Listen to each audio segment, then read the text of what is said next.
على رسوله الكريم اما بعد فاعوذ بالله من الشيطان الرجيم بسم الله الرحمن الرحيم ولا تقولوا لمن يقتل في سبيل الله اموات بل احياء ولكن لا تشعرون۔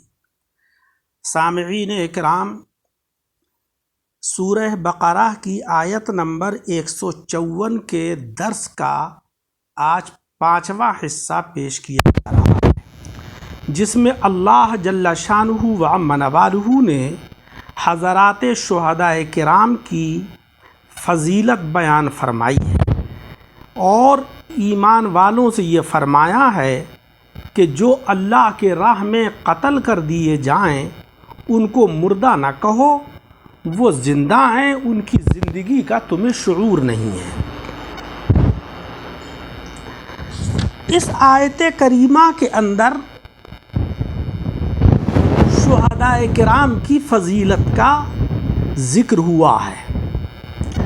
کچھ اسباب سے شہادت کا ثواب بڑھ بھی جاتا ہے اور اسی وجہ سے شہید کو سید الشہداء کہا جاتا ہے۔ مثلا ایک شہید کفن دفن پاتا ہے، دوسرا شہید شہادت سے پہلے بھوک پیاس کی تکلیف اٹھاتا ہے اور وفات کے بعد اسے گور و کفن بھی میسر نہیں ہوتا، بلکہ اس کا جسم گھوڑوں سے پامال کر دیا جاتا ہے، تو یقیناً دوسرا شہید پہلے شہید کے مقابلے میں افضل ہے۔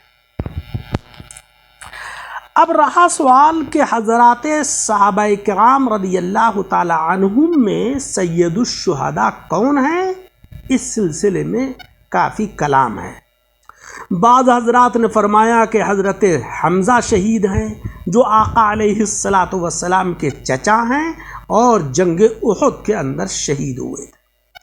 بعض نے فرمایا کہ حضرت عمر فاروق اعظم ہیں، کسی کا خیال ہے کہ حضرت عثمان غنی ہیں، بعض نے فرمایا ہے کہ حضرت امام حسین ہیں، مگر اس کا فیصلہ اس مصرعے کے اندر ہے کہ ہر گلے را رنگ و بوئے دیگر است۔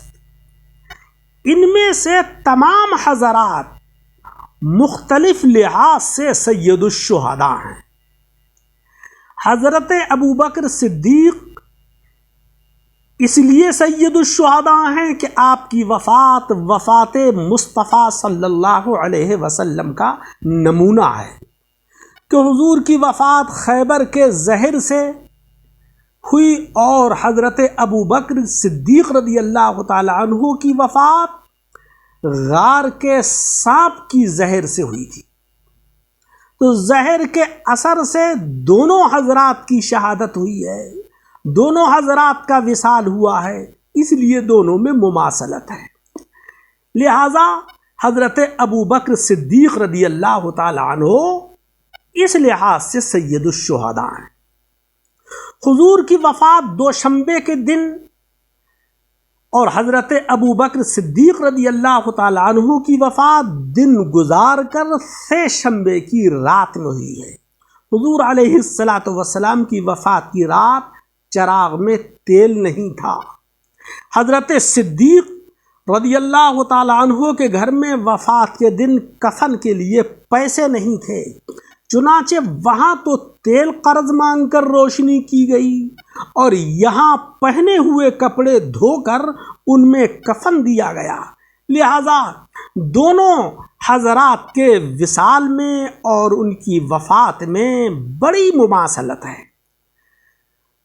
حضرت عمر فاروق اعظم رضی اللہ تعالی عنہ اس لیے سید الشہداء ہیں کہ مدینے کی زمین ہے، مسجد نبوی شریف ہے، آقا علیہ السلام کا مصلی ہے، نماز فجر میں مشغولیت ہے، اس حال میں آپ کی شہادت ہوئی۔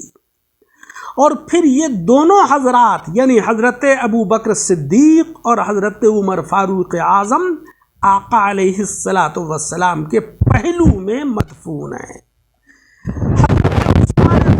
اس لیے سید الشہداء ہیں کہ مدینہ پاک کی زمین ہے، قرآن پاک کی تلاوت ہو رہی ہے اور ایسا صبر کہ قاتل کا مقابلہ تو کیا، اس کا وار روکنے کے لیے ہاتھ بھی نہیں اٹھایا اور لوگوں کو مقابلے سے روکا کہ میری وجہ سے زمین مدینہ خونی نہ ہو۔ اس حال میں شہید ہونا اور پھر قرآن عظیم پر خون کا گرنا، 3 دن گھر میں پانی کا نہ پہنچنا، یہ جو ہے سید الشہداء ہونے کی آپ کی دلیل ہے۔ حضرت امام حسین اس لیے سید الشہداء ہیں کہ آدم تعیں دم کسی نے ان کی سی مصیبتیں نہیں اٹھائیں۔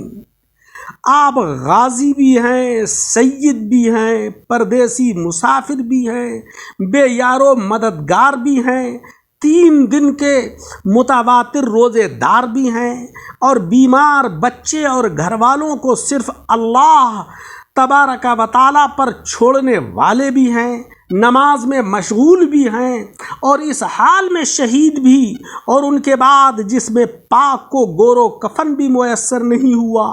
آپ کی بیوی بجائے عدت میں ایک جگہ رہنے کے قیدی بنا کر شہر بشہر گھمائی گئیں۔ اگر یہ حضرات سید الشہداء نہ ہوں تو بھلا پھر کون سید الشہداء ہوگا؟ لہذا اپنے اپنے مقام پر سبھی حضرات سید الشہداء ہیں رضی اللہ تعالی عنہم اجمعین۔ سامعین اکرام، اس آیت کریمہ سے ہمیں جو فوائد حاصل ہوئے ان میں سے ایک فائدہ تو یہ ہے کہ شہداء کی زندگی قطعی یقینی ہے، اس کا انکار کفر ہے، کیونکہ اللہ رب العزت نے فرمایا کہ بل احیاء ولکن لا تشعرون۔ ہاں، نوعیت حیات ضمنی ہے جس میں کسی خاص نوعیت کا انکار کفر نہیں ہوگا۔ حضرات انبیاء کرام کی حیات کا انکار سخت گمراہی ہے۔ اور دوسرا فائدہ اس آیت کریمہ سے ہمیں یہ حاصل ہوا، اگرچہ شہادت کی بہت سی قسمیں ہیں اور شہید کئی طرح کے ہیں، مگر اول درجے کی شہادت یہ ہے کہ اللہ رب العزت کی راہ میں دینی خدمت کے سلسلے میں جو شہادت نصیب ہو۔ مومن جنگ میں صرف ملک گیری یا صرف قومی خدمت یا غنیمت حاصل کرنے کی نیت سے نہ کرے، بلکہ کلمت اللہ بلند کرنے کی نیت سے جہاد کے اندر شریک ہو۔ کسی شاعر نے کیا ہی خوب کہا ہے، جنگ شاہاں فتنتو غارت گریست، جنگ مومن سنت پیغمبریست۔ اور اس آیت سے تیسرا فائدہ ہمیں یہ حاصل ہوا کہ شہیدوں کی زندگی عوام کے شعور سے ورا ہے، مگر خواص محسوس کر لیتے ہیں ان کی زندگی کو۔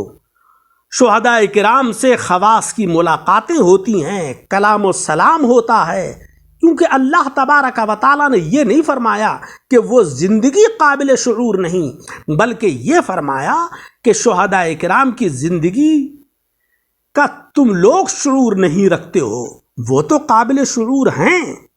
حضرات صوفیاء کرام کے یہاں جسم کی زندگی روح سے ہے اور جان کی زندگی عرفان الہی سے، دل کی زندگی عشق جانا سے، نفس کی زندگی طغیان و سرکشی سے۔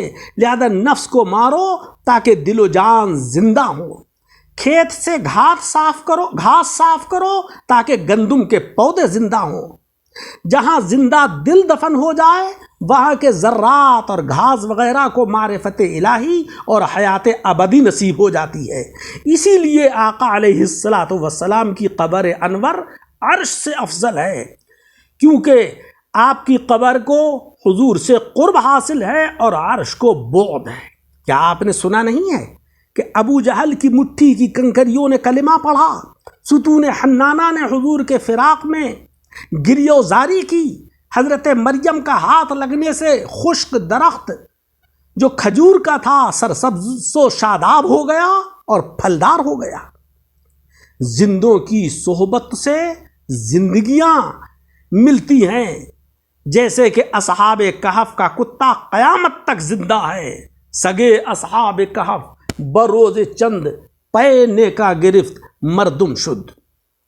حضرات صوفیاء کرام کے نزدیک جہاد کی دو قسمیں ہیں، ایک تو جہاد کفار، یہ جہاد اصغر ہے، اور دوسرا جہاد نفس، یہ جہاد اکبر ہے۔ جہاد کفار میں لوہے کی تلوار سے کام لیا جاتا ہے، اور جہاد نفس میں جبار کی تلوار سے کام لیا جاتا ہے۔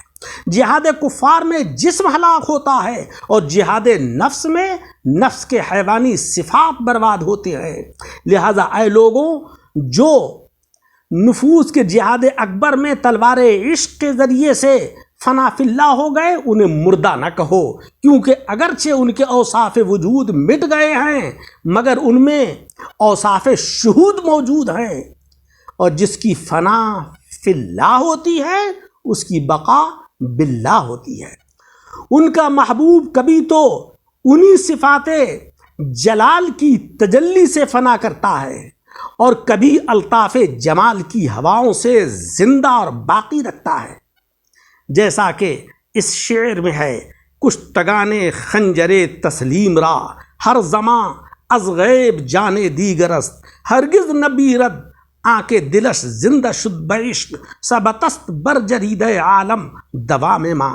یہ حضرات شہداء کرام باغات جمال کی سیر کرتے ہیں اور درخت وصال کے پھل کھاتے ہیں، مگر تم ان کے احوال سے بے خبر ہو، کیونکہ تم حجاب کے باہر ہو اور وہ اندرون خانہ ہیں۔ اگرچہ ان کی صورتیں فنا ہو چکی ہیں مگر ان کی ارواح باقی ہیں۔ حضرت جنید بغدادی فرماتے ہیں کہ جس کی زندگی سانس سے ہے وہ روح نکلنے سے مر جاتا ہے، اور جس کی زندگی اللہ جل شانہ و عم نوالہ سے ہے، رب سے ہے، وہ روح نکلنے سے مجازی زندگی سے منتقل ہو کر حقیقی زندگی میں قدم رکھتا ہے۔ گویا کہ میلے اور تکلیف دہ لباس کو اتار کر صاف لباس پہن لیتا ہے۔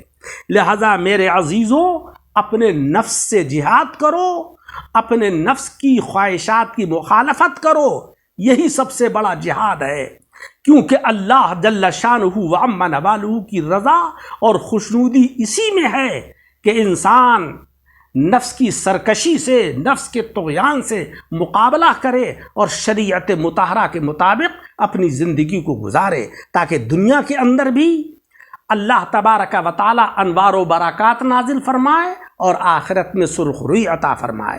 مولا رب العزت مجھے اور آپ سب حضرات کو عمل کی توفیق عطا فرمائے۔